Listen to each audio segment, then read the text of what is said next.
Hello again.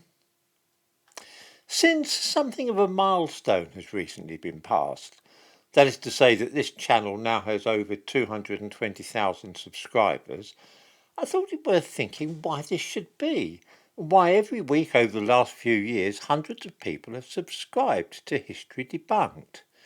I mean, I don't shout, hit that subscribe button, or urge people to buy merchandise, or give details of my Patreon account and all the rest of it.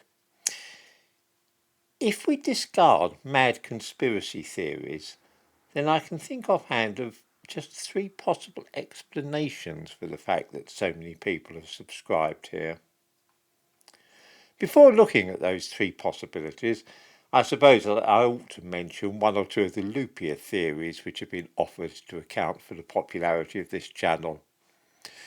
Of course, the idea that the Israeli intelligence service is involved in promoting History Debunked has been floated, and also the possibility that I am backed either by the Russians or some shadowy figures who buy subscribers for me.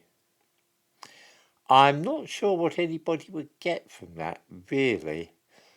Whether or not somebody doing that would think they're getting their money's worth. If it comes to that, I'm not getting my money's worth either, because if that is going on, I haven't yet been paid. Apart from that kind of fantasy, there are, as I see it, three possibilities. The first is that I am a great orator who keeps viewers entranced with the sheer power of my rhetoric, a latter-day Winston Churchill or Martin Luther King. I am compelled with some reluctance to abandon this as a viable theory. After all, I just sit slumped in a chair and chat as though to somebody sitting across the table from me. I seriously doubt if it is my personal magnetism or the force of my personality which draws people to watch the videos I make.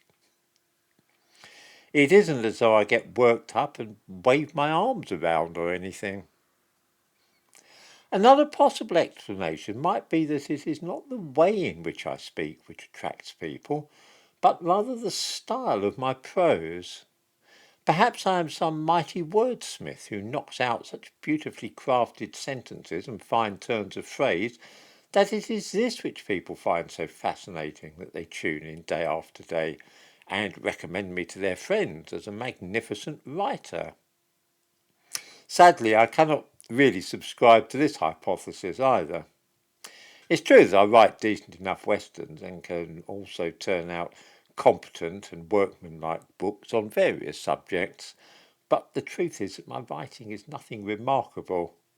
I am a hack writer, a second-rate journalist who is able to produce literate enough material, but certainly nothing special. That leaves the third explanation, which is that I am simply some old guy who is expressing views which are seldom voiced aloud in these uncertain times, and that I am saying what many people think, but do not say for fear of the consequences.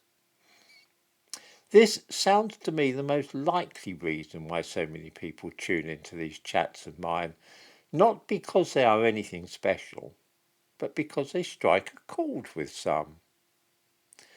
Then too there is the fact that the comments here are not moderated or deleted and nobody gets blocked by me. Well, that isn't strictly true, of course. I did have occasion to block 3 guys in February, but that was because they'd dreamed up some story about my copying other people's material verbatim, and for a writer this is a damaging allegation. But apart from them, everybody's free to come here and say what they please.